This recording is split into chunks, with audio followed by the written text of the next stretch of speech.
হরে কৃষ্ণ। সকলকে আবারও কৃষ্ণপ্রীতি শুভেচ্ছা জানিয়ে আমাদের ধারাবাহিক শ্রীমদ্ ভগবদ গীতার ক্লাসে আপনাদেরকে স্বাগতম জানাচ্ছি। আজ আমরা শ্রীমদ্ ভগবদ গীতার অন্তর্গত 10ম অধ্যায়ের 14 নম্বর শ্লোক নিয়ে আলোচনা করব। 14 নম্বর শ্লোকে অর্জুন যে বাক্য বলেছেন সেই বাক্য আমাদের সকলেরই অনুসরণ করা উচিত। তার পদাঙ্ক অনুসরণ করি, তাহলে আমরা পরমেশ্বর ভগবান শ্রীকৃষ্ণকে আরও সহজে জানতে পারব। তো চলুন আমরা সেই তত্ত্ব অত্যন্ত মনোযোগ দিয়ে শ্রদ্ধার সহিত শ্রবণ করি। তো প্রথমে একটা অনুরোধ করি, যারা চ্যানেলে প্রথমবার এসেছেন অবশ্যই চ্যানেলটি সাবস্ক্রাইব করবেন, ভালো লাগলে ভিডিওটি অবশ্যই লাইক এবং শেয়ার করবেন। তো চলুন শুরু করি। নমো ওম বিষ্ণুপাদায় কৃষ্ণ প্রেষ্ঠায় ভূতলে শ্রীমতী ভক্তি বেদান্ত স্বামিনীতি নামিনে নমস্তে সরস্বতী দেবী গৌরবাণী প্রচারিণে নির্বিশেষ শূন্যবাদী পাশ্চাত্য দেশতারিণে বাঞ্ছা কল্পতরুর্ভশ্চ কৃপা সিন্ধুভ্যেব চ পতিতানাং পাবনেভ্যো বৈষ্ণবেভ্যো নমো নমঃ। জয় অনন্ত কোটি বৈষ্ণববৃন্দ কি জয়, শিল প্রভুপাদ কি জয়, নিতাই গৌর সীতানাথ প্রতি প্রমানন্দে হরি বল। হরে কৃষ্ণ কৃষ্ণ কৃষ্ণ হরে হরে, হরে রাম রাম রাম হরে হরে। জয় অনন্ত কোটি বৈষ্ণববৃন্দ কি জয়, শিল প্রভুপাদ কি জয়। ওম নমো ভগবতে বাসুদেবায়।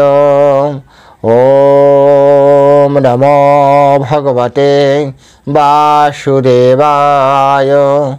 ওম নমো ভগবতে বাসুদেবায়।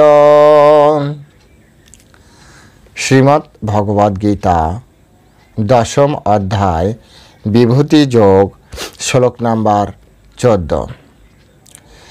সর্বম এতৎ ঋতম মন্যে যৎমাম বদসি কেশব নাহি তে ভগবান ব্যক্তিম বিদুর্দেবানাদানবাম। সর্বম এতৎ ঋতম মন্যে যৎমাম বদসি কেশব নাহি তে ভগবান ব্যক্তিম বিদুর্দেবানাদানবাম। হরে কৃষ্ণ। এখন আমরা এই সংস্কৃত শ্লোকের শিল প্রভুপাদ কর্তৃক যে বাংলা ভাষানুবাদ, সেই ভাষানুবাদ আমরা শ্রবণ করব। অনুবাদ: হে কেশব, তুমি আমাকে যা বলেছ তা আমি সত্য বলে মনে করি। হে ভগবান, দেবতা অথবা দানবেরা কেউ তোমার তত্ত্ব যথাযথভাবে অবগত নন। আমি আরেকবার পড়ছি। হে কেশব, তুমি আমাকে যা বলেছ তা আমি সত্য বলে মনে করি। হে ভগবান, দেবতা অথবা দানবেরা কেউই তোমার তত্ত্ব যথাযথভাবে অবগত নন। হরে কৃষ্ণ। জয় শিল প্রভুপাদ কি জয়। তো এখন আমরা শিল প্রভুপাদ কর্তৃক এই সংস্কৃত শ্লোকের উপরে যে তাৎপর্য দেওয়া হয়েছে, সেই তাৎপর্যের আলোকে সাথে সাথে শিল বলদেব বিদ্যাভূষণ এবং বিশ্বনাথ চক্রবর্তী ঠাকুর যে তাৎপর্য প্রদান করেছেন, সেই তাৎপর্যের আলোকে, অর্থাৎ এই 3 মহান ব্যক্তির আমাদের গুরু পরম্পরা রয়েছেন, ওনাদের তাৎপর্যের আলোকে আমরা এই সংস্কৃত শ্লোকটি বোঝার চেষ্টা করব। তো পরমেশ্বর ভগবান শ্রীকৃষ্ণ যে তার পরম তত্ত্ব ভগবত্ব, তো এটি অর্জুন স্বীকার করেছেন এবং তিনি বলছেন তুমি যা বলেছ তা আমি সত্য বলে মনে করছি। সর্বম এতদ, এবং কতটা সত্য, কোন কোন বিষয়ে সত্য, এ যাবৎকালে কৃষ্ণ যা কিছু বলেছে তা সব কিছু অর্জুন নির্দ্বিধায় সে সত্য বলে মনে করেছে। আজ বর্তমান সমাজে অনেকেই গীতা পড়েন, কিন্তু গীতাটাকে কখনো সত্য বলে মনে করেন না। যদি আপনি গীতাটাকে সত্য বলে মনে না করেন, তো গীতা থেকে আপনি কিভাবে পরমেশ্বর ভগবানকে খুঁজে পেতে পারেন? যেভাবে এখানে বলা হচ্ছে, অর্জুন বলছেন যে নহি তে ভগবান ব্যক্তিম বিদুর দেবানা দানবা। ও কৃষ্ণও কিন্তু একবার এই 10ম অধ্যায় 2 নম্বর শ্লোকে বলেছেন, নামে বিদুর সুরাগণা প্রভবম না মহর্ষয় অহম আদির হি দেবানা মহর্ষি নাম চ সর্বস্ব।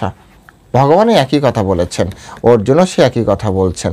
তাই আমাদেরকে যদি গীতা বুঝতে হয়, এর আগে আমি 1ম অধ্যায়ের দিকে দ্বিতীয় অধ্যায়ের দিকে বারবার করে, যারা প্রথম অধ্যায় দ্বিতীয় অধ্যায় শ্রবণ করেছেন, যারা না করেছেন আমার প্লে লিস্টে রয়েছে।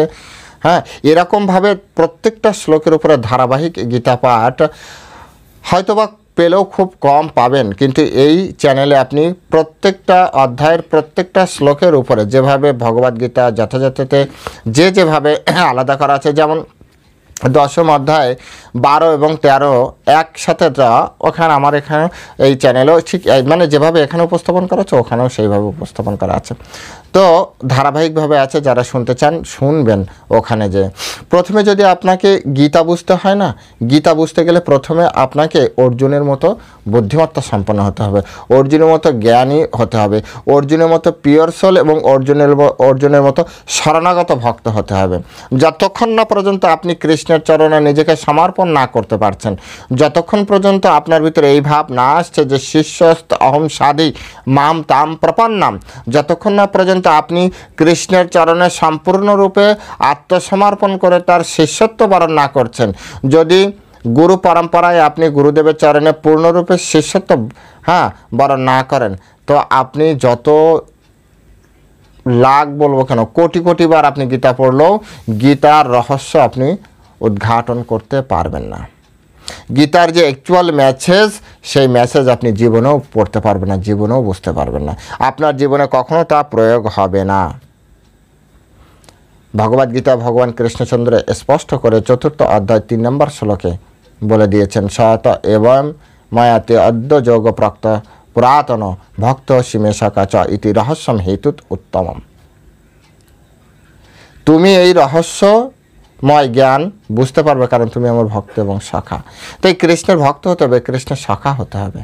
সখা হওয়া সম্ভব নয়, একটাই পন্থা আছে ভক্ত। ভক্তটাও কৃষ্ণের ডাইরেক্ট হতে পারছি না, আমাদের পন্থা গ্রহণ করতে হবে।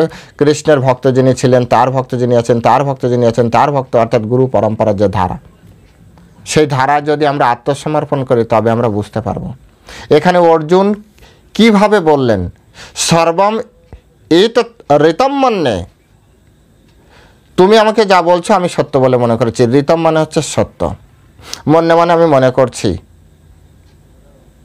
সর্বম সব কিছু, সব কিছু তুমি যা যা বলেছো, একবারও বলিনি না কৃষ্ণ এটা ঠিক, যা বলেছে সব বিশ্বাস করেছে। কৃষ্ণ বলেছেন অহম সর্বস্ব প্রভব, আমার থেকে সব কিছু সৃষ্টি হয়েছে, আমি সব কিছু সৃষ্টি করেছি। অর্জুন এখানে কোনো রকম ডাউট করেননি।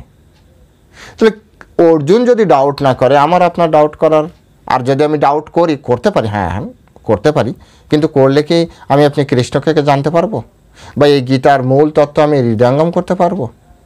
যেভাবে অর্জুন গীতার তত্ত্ব হৃদয়ঙ্গম করেছে, আমি আপনি পারবো?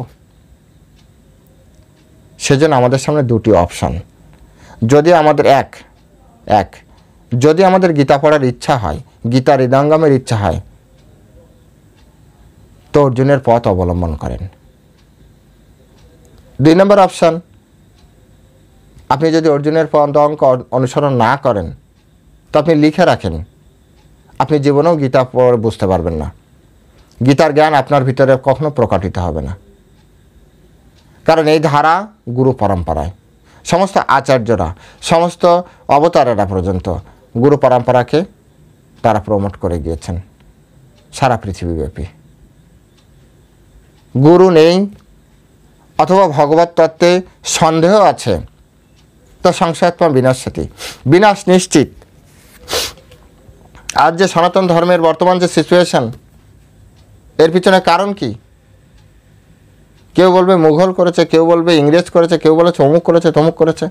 এখন না মুঘলের প্রভাব আছে না ইংরেজের প্রভাব আছে, তথাপি এখন মানুষ ধর্মান্তরিত হয়, তথাপি এখনও পর্যন্ত মানুষ রেগুলার গীতা পাঠ করছে না। এটা কি সব মুঘলের দোষ? এখন তো কমসে কম করতে পারেন, এখন তো আর আপনার গলায় তলোয়ার ধরে নিয়ে যে আপনাকে ধর্মান্তরিত হতে হবে। এখনও তো ধর্মান্তরিত পেপারে দেখছি হচ্ছে। কে করছে?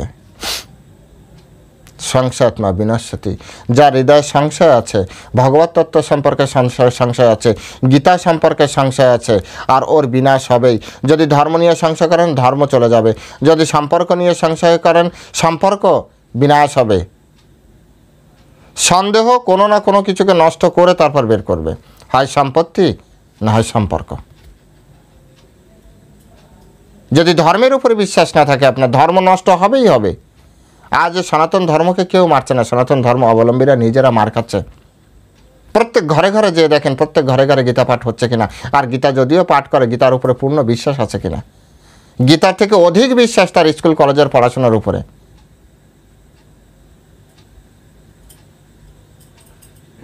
কিছু কিছু ব্যক্তি তো গীতার ক্লাসে কমেন্টে লিখছে যে গীতা পড়ে পড়ে মানুষকে কাপুরুষ বানানো হচ্ছে। আমরা গীতা পাঠ করে আপনাদের শোনানোর চেষ্টা করছি, কিছু মানুষ দেখবেন কমেন্ট কাপুরুষ বানানোর চেষ্টা করছে। গীতার উপরে তাদের কত বিশ্বাস, গীতার উপরে কত বিশ্বাস তাদের একবার বিচার করুন আপনারা। এরাই যদি হিন্দু ধর্ম করে রক্ষা, তাহলে তো হয়ে গেল। গীতার উপরে বিশ্বাস থাকতে হবে, কৃষ্ণের কথার উপরে বিশ্বাস থাকতে হবে অর্জুনের মতো। সর্বম ইতৎ ঋতম মন্যে যত মাম বদসি কেশব, তুমি যা কিছু আমাকে বলেছো, যত মাম আমাকে বলেছো, বদসি বলেছো কেশব, হে কেশব তুমি আমাকে যা বলেছো। কতজন ব্যক্তি এখানে আছেন আপনারা যারা অর্জুনের মতো গীতাকে এইভাবে মনে প্রাণে বিশ্বাস করছেন? বলবেন হ্যাঁ প্রভু আমরা সত্যিই বিশ্বাস করি, আপনি এভাবে কেন বলছেন? কিছু কিছু লোক হয়তো হতে পারে, দুই একজন থাকলেও থাকতে পারে, কিন্তু আমরা কিন্তু সবাই গীতা বিশ্বাস করি। আপনারা কতটা গীতা বিশ্বাস করেন তার একটা প্রমাণ আপনারা আপনাদের কাছে এই প্রশ্নের উত্তর খুঁজবেন। যারা আপনারা বলেন যে আমরা 100% গীতা বিশ্বাস করি, 100% গীতা বিশ্বাস করি, তারা এখনই যদি কারোর সামনে ভগবদ্গীতা থাকে, ভগবদ্গীতা যথাযথ থাকলে তো ভালো, না হলে যে কোনো ভগবদ্গীতা, যে কোনো প্রকাশনার ভগবদ্গীতা 7ম অধ্যায় 2 নম্বর শ্লোকটা আপনারা খুঁজে বের করুন। বের করে আমার সাথে একবার পড়ুন। সেখানে বলা হচ্ছে জ্ঞানম তে অহম সবিজ্ঞানম ইদম বক্সামি অশেষত যদ গাতা না ইহ ভুবৎ অন্যদ জ্ঞাতব্যম অবশিষ্যতে। আমি এখন তোমাকে বিজ্ঞান সমন্বিত সেই জ্ঞানের কথা সম্পূর্ণরূপে বলবো, যা জানা হলে এই জগতে আর কিছুই জানবার বাকি থাকে না। তো সবথেকে বড় বিজ্ঞান সমন্বিত জ্ঞান হচ্ছে ভগবদ্গীতা, এবং ভগবদ্গীতা যদি আমি প্রপারলি পড়ি তাহলে এই জগতে আর কোনো কিছুই আমার বাকি থাকে না জানবার। এত বড় জ্ঞানের বিষয় এখানে রয়েছে, এতটাই জ্ঞান এর ভিতরে প্রদান করা হচ্ছে। কোডিং ভাষায় আছে, যারা রেগুলার শুনছেন তারা বুঝতে পারছেন, কোডিং ভাষায় আছে বিষয়গুলি। যদি আপনার গীতার উপরে পূর্ণ বিশ্বাস থাকে, যেভাবে অর্জুন বলেছে সর্বম এতৎ ঋতম মন্যে, আমি সব কিছু বিশ্বাস করছি আপনি যা বলছেন, আর আপনিও বলছেন আমিও বিশ্বাস করি প্রভু, তো আপনার সন্তানকে যতটা আপনি কি বলা হয় যে তার স্কুল কলেজের পড়াশোনাটাকে প্রায়োরিটি দিচ্ছেন, ততটা কি গীতাতে দিচ্ছেন? বলুন। যতটা আপনি পেপার পড়েন প্রতিদিন মনোযোগ দিয়ে, উপন্যাস পড়েন মনোযোগ দিয়ে, গল্প পড়েন মনোযোগ দিয়ে, ততটা কি মনোযোগ দিচ্ছেন গীতায়, যেখানে সব থেকে অধিকতর জ্ঞান আছে? নিজের কাছে প্রশ্ন করুন। এই প্রশ্নের উত্তর এই যে তত্ত্ব সর্বম এতৎ ঋতম মন্যে, এই বিষয়টাকে খুঁজে বের করতে সহযোগিতা করবে আপনাকে, যে আসলেই আপনি কতটা বিশ্বাস করছেন ভগবদ্গীতাকে, কতটা মান্যতা প্রদান করেছেন আপনার জীবনে ভগবদ্গীতাকে। অর্জুন তো এখানে বলে দিলেন স্পষ্ট, ভগবানের সামনে বলে দিলেন তুমি যা বলছো আমি সত্য বলে মেনে নিয়েছি, কিন্তু আমার আপনার জীবনে কি আছে? শিক্ষা তো এখান থেকে আসছে, সমস্ত শিক্ষা, সমস্ত জ্ঞান সব কিছু আসছে ভগবানের কাছে। আর ভগবানের কথায় যদি আমরা বিশ্বাস না করি, অনেকে তো গীতা যে পরমেশ্বর ভগবান বলেছে, অনেকে আমরা ইউটিউবে দেখছি বা অনেক সম্প্রদায় আছে তাই মানে না, ভগবান বলেছে এটিই মানে না, বলছে ওই সময় কিছু একটা ব্রহ্মতত্ত্ব তার উপরে ভর করেছে কৃষ্ণের উপরে। আর তারা একটা উদাহরণও দিচ্ছে মহাভারত থেকে, এক্সপার্ট, সব এক্সপার্ট। কলি যুগ না।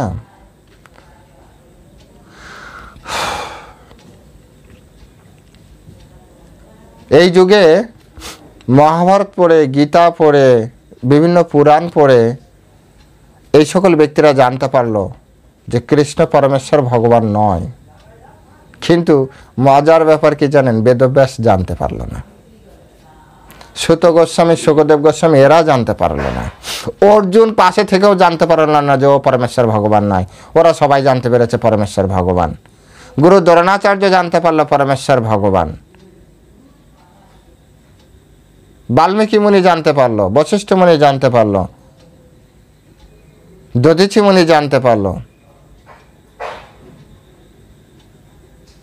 যে ওরা পরমেশ্বর ভগবান।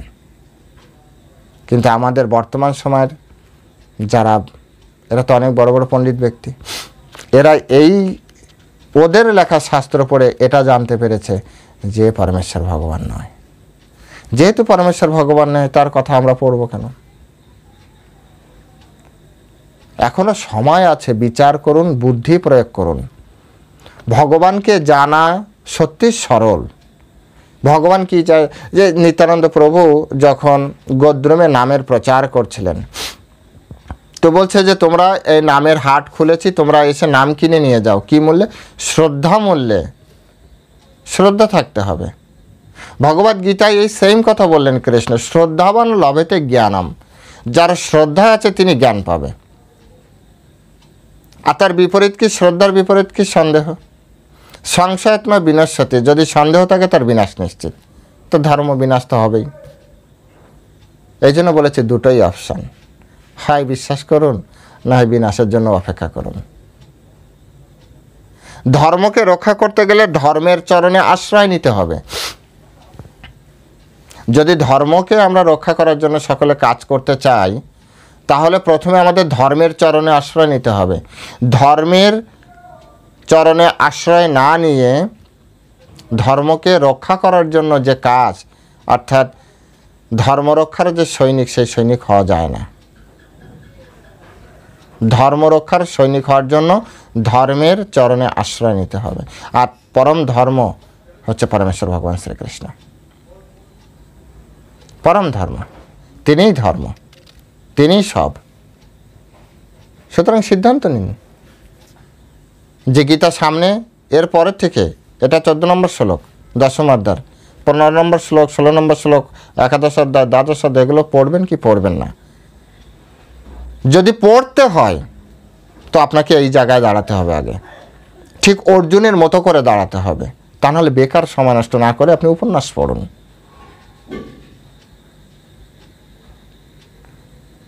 ভগবদ্গীতা আপনাকে, যদি আপনি অর্জুনের মতো না হন, তাহলে ভগবদ্গীতা আপনাকে দিবে কি করে কিছু? কারণ অর্জুনের মতো ভক্তদেরকে ভগবদ্গীতা ভগবান স্বেচ্ছায় প্রদান করে। আমাদের সেই কোয়ালিটি অর্জন করতে হবে। যেভাবে অর্জুন এখানে বললেন, সর্বম এতৎ ঋতম মন্যে যত মাম বদসি কেশব। হে কেশব, তুমি যেভাবে বলেছ সব কিছু আমি বিশ্বাস করছি, সব কিছু আমি বিশ্বাস করছি। তারপরে অর্জুন একটি আরও ইম্পর্টেন্ট কথা বললেন, নহিতে ভগবান ব্যক্তিম বিদুর দেবা না দানবা।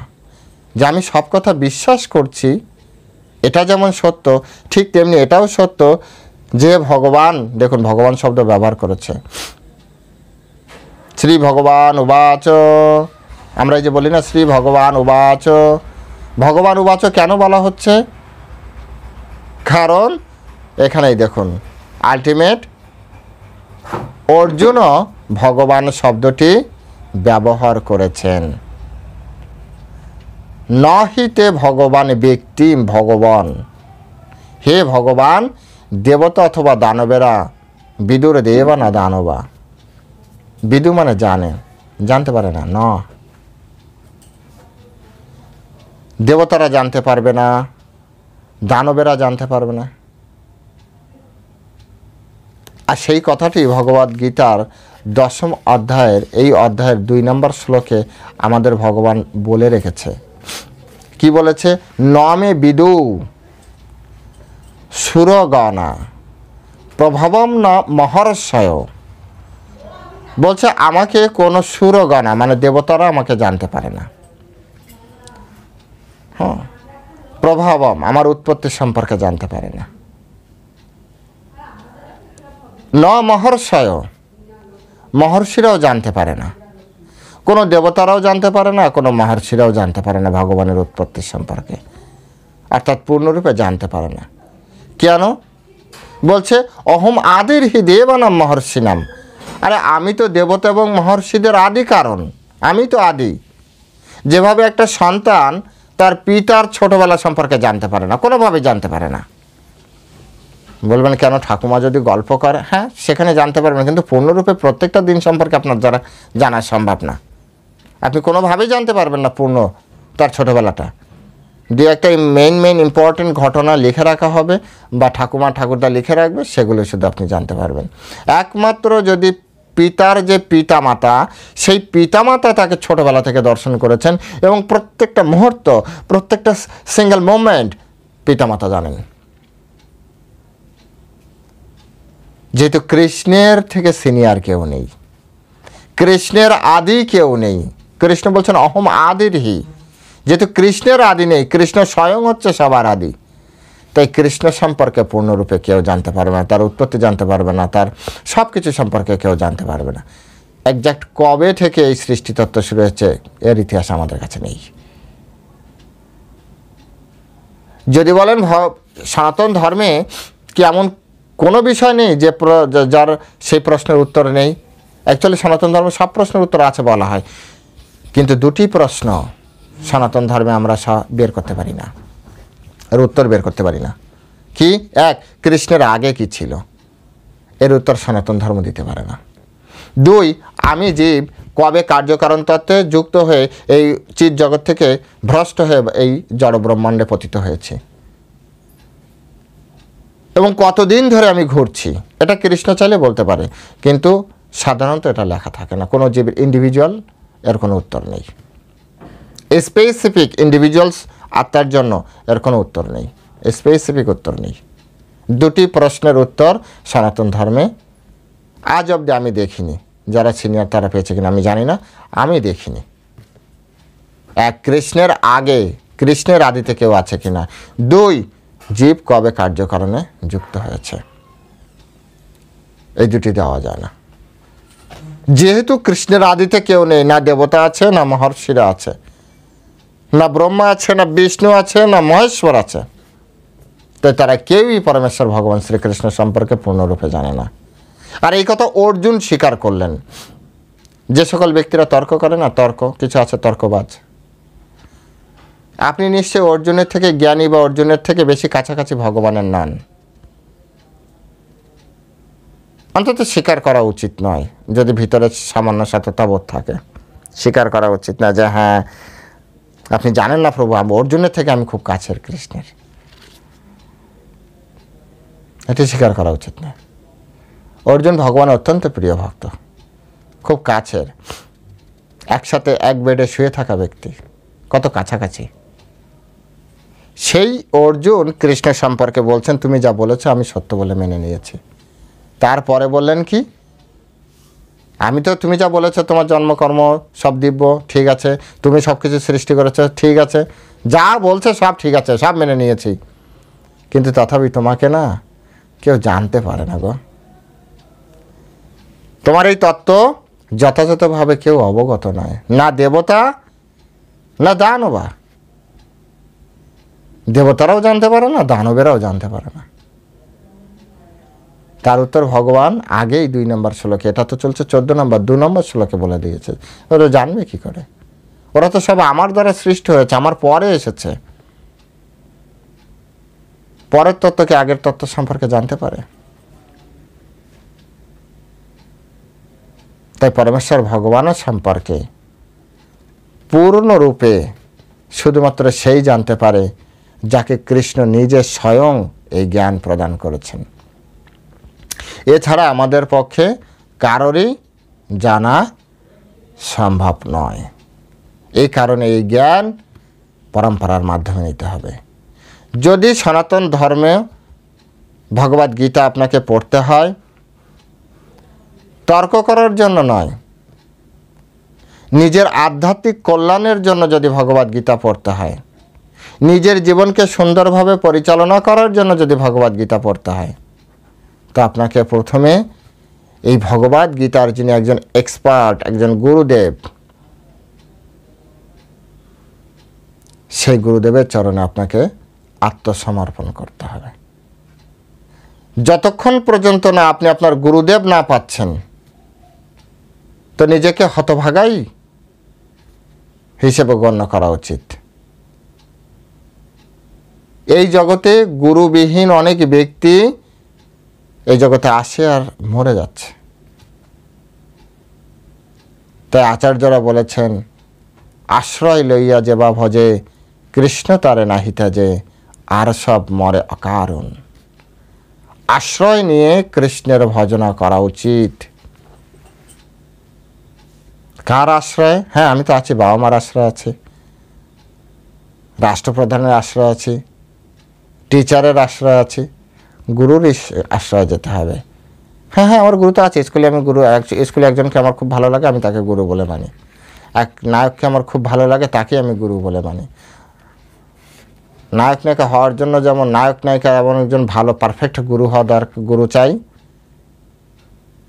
স্কুল কলেজের বিদ্যা গ্রহণ করার জন্য ভৌতিক বিজ্ঞান যেটাকে বলে ভৌতিক বিদ্যা, সেখানেও যখন একজন এক্সপার্ট গুরুদেব চাই, ঠিক তেমনি পারমার্থিক জ্ঞান অর্জনের জন্য একজন পারমার্থিক উন্নত গুরুতত্ত্ব গুরুদেব চাই, যার কারণে, যার কৃপায়, যার আনুগত্যে এই ভগবত তত্ত্ববিজ্ঞান আপনি হৃদয়ঙ্গম করতে পারবেন। তা নাহলে হাজারো পড়েছে, আমরা দেখি তো, প্রচুর পরিমাণে শাস্ত্র জ্ঞান, প্রচুর পরিমাণে পড়াশোনা অধ্যয়ন, তথাপি না ঠিক প্রিন্সিপালটা ঠিকভাবে মিলাতে পারে না। লাস্টে কনক্লুশনে এসে যে মার খেয়ে যায়। সে কথা বলে না, সারা রাত রামায়ণ শুনে সকালে সীতাকার মা।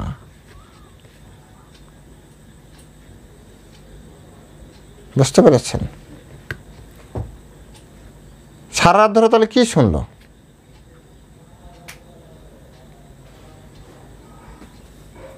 কি শুনলো সারা রাত ধরে? এই জন্য পরম্পরায় জ্ঞান নিতে হবে। যদি কৃষ্ণতত্ত্ব হৃদয়ঙ্গম করতে হয়, যিনি কৃষ্ণতত্ত্বে এক্সপার্ট গুরুদেব, গুরু পরম্পরায় শুদ্ধ গুরুদেব, যিনি কৃষ্ণতত্ত্বে, হ্যাঁ, তত্ত্বগতভাবে যিনি কৃষ্ণতত্ত্ব জানেন, কৃষ্ণতত্ত্বে যার অধিকার আছে, সেই গুরুদেবের কাছে যেতে হবে। তা না হলে আপনি কৃষ্ণতত্ত্ব জানতে পারবেন না। কৃষ্ণতত্ত্ব আপনার কাছে ঠিক কুয়াশার মতো থাকবে। সব কিছু অন্ধকারও নয়, আবার সব কিছু লাইটেড নয়, এনলাইটেড নয়, পরিষ্কার নয়, ক্লিয়ারও না, আবার সব কিছু আপনার অন্ধকারে ঢাকাও না। এবার আপনারা সিদ্ধান্ত নিন যে গুরু পরম্পরায় যে আপনি এই জ্ঞান গ্রহণ করবেন, নাকি আপনি নিজে নিজেই সব কিছু করার চেষ্টা করবেন। এখানে অর্জুন এই সব তথ্য পেয়েছিল বা পাচ্ছে, এখন আমরা আলোচনা করছি তাই প্রেজেন্ট টেন্স ব্যবহার করছি। কারণ অর্জুন প্রথমে নিজেকে শিষ্য হিসেবে কৃষ্ণের চরণে সমর্পণ করেছিলেন। শিষ্যস্ত আহম সাধি। যারা এই কথা শুনছেন তারা কয়জন আছেন যারা নিজেকে গীতা জানার জন্য গুরুদেবের চরণে নিজেকে সমর্পণ করেছেন? কয়জন আছেন এখানে? আপনি গুরু বরণ করবেন না, গুরু রূপে কাউকে বরণ করতে গেলে আপনার কষ্ট হয়, আর আপনি এমনিতেই, অর্থাৎ কোনো স্কুলে রেজিস্ট্রেশন না করেই আপনি 1 2 3 4 5 পরে একজন ডক্টরেট ডিগ্রি ধারণ করবেন। হয় নাকি এমনভাবে কখনো? দিব্য জ্ঞান হৃদয়ে প্রকাশিত, জ্ঞান প্রকাশ করে ভিতরে, যে গুরুর কৃপায় জ্ঞান প্রকাশিত হয়। সর্বম এতৎ ঋতম মন্যে, যত মাম বদসি কেশব। কতজন ব্যক্তি আছে যারা এইভাবে আমরা বলতে পারবো? যারা শুধু পরম্পরা ধারায় আছে তারাই বলতে পারবে। তা না হলে সকলের জন্য এই পরের লাইন, ন হিতে ভগবান ব্যক্তিম বিদুর দেবা না দানবা। হে ভগবান, তোমার ব্যক্তিত্ব সম্পর্কে মানে তোমাকে কেউ যথাযথভাবে জানতে পারে না। বাস্তবে যদি বলেন, বেশিরভাগ মানুষ জানার চেষ্টাই করে না। কিছু লোক আছে জানার প্রয়াসী, তাদের ভিতরে বেশিরভাগ হচ্ছে ঠিক ওয়েতে জানার চেষ্টা করছে না। হ্যাঁ প্রভু, গীতা তো পড়ছি, বাজার থেকে গিয়েছিলাম, একটা গীতা নিয়েছি, প্রতিদিন পড়ছি। কত বছর ধরে পড়ছেন? 10 বছর ধরে গীতা পড়ছে। 10 বছর ধরে গীতা পড়ছে। আর ইস্কনে মাত্র 6 মাস 7 মাস ধরে ইস্কনের কোনো ভক্তের আনুগত্য যদি গীতা পড়ে, তার জীবন পরিবর্তন হচ্ছে। 10 বছর ধরে তাহলে কি পড়লো? খুব সহজে সরলভাবে গীতা বোঝার চেষ্টা করতে হবে। মনে করেন যে গীতা বোঝার যে বলে না যে ইংরেজ life changing sentence, life changing instruction, এরকম বলে না, জীবন পরিবর্তনকারী শব্দ, এটাই হচ্ছে জীবন পরিবর্তনকারী শ্লোক। গীতা বোঝার জন্য